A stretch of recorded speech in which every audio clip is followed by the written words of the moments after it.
My name is Peter Sunyachwaya. I'm an employee of the Kenya Export Promotion and Branding Agency.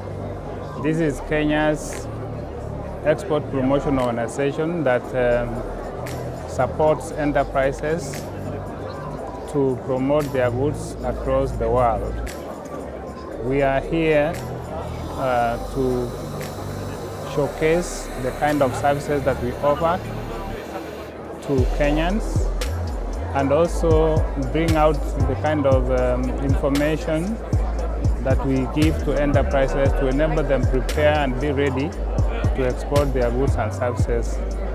We are given an opportunity to a few of the enterprises that we have supported. As you can see, there's coffee here, there are nuts and tea that have adopted the mark of quality and the mark of brand Make It Kenya that seeks to identify products that have progressed to a level that they can secure feasibility in the international market. So we are here not only to give information, but to popularize what us as an institution does, and also seek enterprises that would like to benefit from our services. And so our participation in this event is meant to augment the efforts of the ministry. We are under the Ministry of Trade, Industrialization, Trade and Enterprise Development. And our purpose of coming here is to support the cause of economic development, which encompasses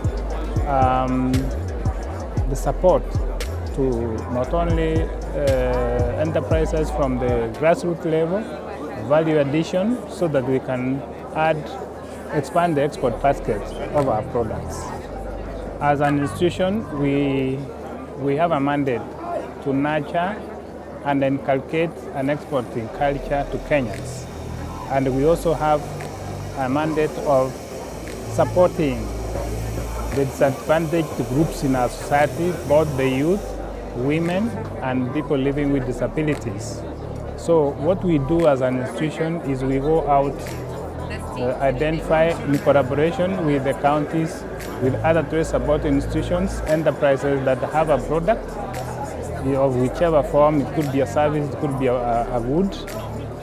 And depending on which state it is, we work with them, add value to that product, and ensure that if that product is meant to secure any form of certification, that is done, and then we support that products from those enterprises to access the international market.